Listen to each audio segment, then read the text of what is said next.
Or the previous one too? No, Arjuna knew. Okay, very good.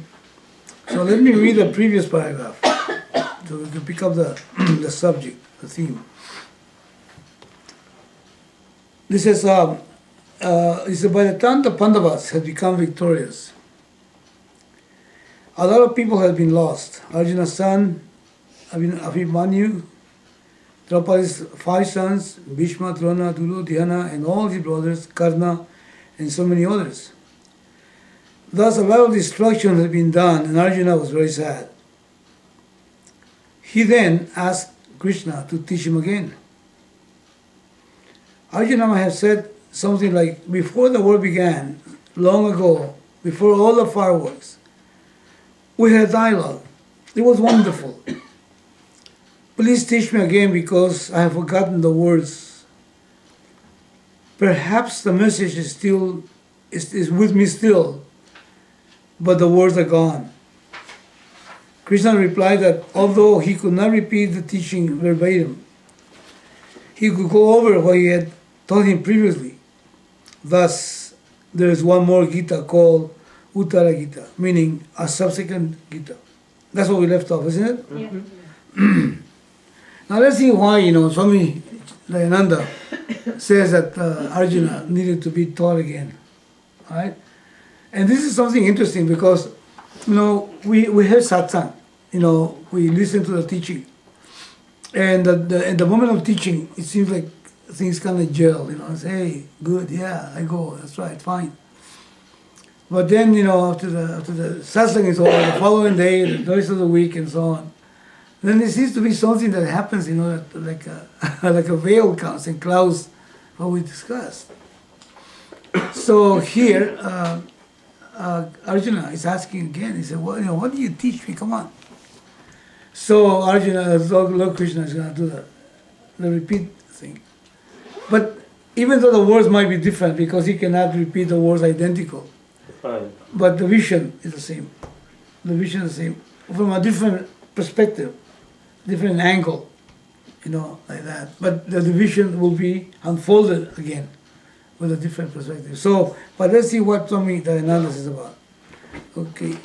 Mala, you want to read the next part? Arjuna knew that he had to gain this knowledge. In these present circumstances, in the middle of the battlefield, he could only listen. There was no time for him to do a thorough analysis and reflect on everything Krishna was doing him. Therefore, it was something he had to work out. This is why Krishna told him that he should continue to do karma and gain knowledge in the process. The Shastra says that one should do what has to be done within a mind free from the hold of likes and dislikes, with reference to the results of one's action. When one performs action in this way, the mind becomes purified. Only when the mind is prepared can knowledge take place, and through the knowledge one gains moksha. You will find this point consistently reiterated by Shankara in this Bhashya. Karma yoga or any other yoga does not directly produce moksha. As we have seen, to think otherwise is not to understand. First the mind is to be prepared through karma yoga, and then the knowledge can take place. There is an order here, and it is this order that Krishna was describing in this verse. Then he continues. Okay, very good. Let's see. So what do we pick up here in this this portion? What did Arjuna realize? He had been exposed to the teaching, but what did he realize?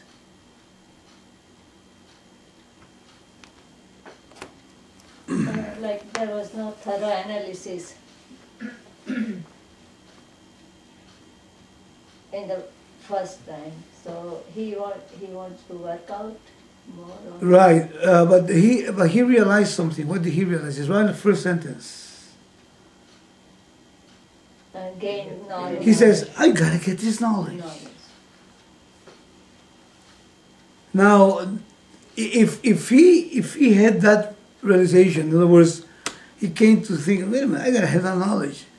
What does that imply? That what about the mind of Krishna, of Arjuna? What does that imply about the mind of Arjuna? What does it imply? Not everybody has that particular statement. How did I get this knowledge? To realize, I had to get this knowledge. What does that imply? It implies on what? Well, there is a value in it. That's right. He saw value in that. He saw the value of it. Now he did listen to the teacher, and at least that he picked up. Before he didn't know what he wanted. Before he thought he wanted to find out of the situation before first second chapter.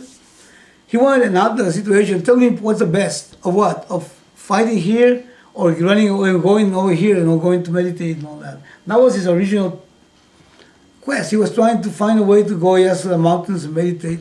He thought that was a solution. But then after listening to the whole 18 chapters, the whole teaching, he didn't get a chance to really munch on it, as they say. But at least he picked up some viveka. Is that right? Viveka means what? Discriminate. That's right. He discerned that there's a problem. And the problem is a problem of this mind continues to dwell on the not self. And now I know who I am, based upon what you said. But now I had to gain this knowledge, meaning I had to own up this. So he's saying it is not enough to just listen to it and hear it in a general sense, but you need to really do some manana, and then some personal reflection, and not only that, create the condition. Listen, please. Create the condition that will make this knowledge his. And what is that condition he's actually having to create, and through what means? Purification of mind. That's right. He had to actually get an antakarana, a mind that is free from all these impurities, like anger, jealousy, and all these things, which are negative emotions. And the means for that is what? Karma yoga. Karma yoga. Karma yoga. No, so through karma yoga, then the mind will become fit, so this knowledge will dawn upon the mind. The problem is not his. It's not the self's problem. Whose problem is it? Mind. The mind's problem. The mind is steeped in this particular idea that I am this limited self. So Arjuna had heard so much about it, and he knew that, but he needed to own it up. In other words, make it his. So in this case, for example, the Antakarana had to really own it up. And then the teacher is saying, Dayananda is saying that the role of karma has been taken, has been incorrect, because karma has not been understood properly. Does it say that in the last paragraph? The role of karma in spiritual pursuit and self-knowledge and for moksha has been incorrectly taken, because people think, and the way it's been picked up is that it is through karma that you develop, you gain moksha, and that is because of not understanding. Yeah. And what what people don't understand about it? Well, I think they are still stoked in that I'm incomplete. That's why they want to do karma. Right? And will the karma be effective to do that? To resolve the problem of incompleteness? No? Why not? you're still stuck with raga, dvesha and negativities and your antakaran is not. Yeah, but now you do nice karma and all that. Wouldn't I get rid of it? Wouldn't you through karma gain this fullness, moksha that you are? You still need to have that dharma, adharma and karma phala data and all those. Come on, Antakaran somebody else. shuddhi. You know, that's not the point. Look at that. Why won't karma bring about moksha?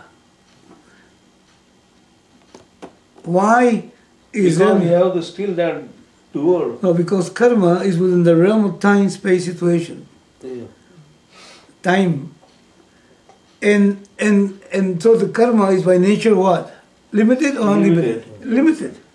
And the results of karma being, the karma being limited, will the results will be unlimited? No. What the fullness you're seeking for is an limitlessness. That's called moksha, isn't it? You want to discover the unlimited being that you are, isn't it? So karma cannot produce that. It is impossible. Why? Because something limited cannot, make someone limitless. As a matter of fact, if you're limited, you'll never become limitless. Because limitlessness is not something you become. Either you are limitlessness already, right? Or you're limited and you're trying to become limitless, and it's impossible. So if you're really limitless, the limitlessness, Brahman, so karma cannot produce it.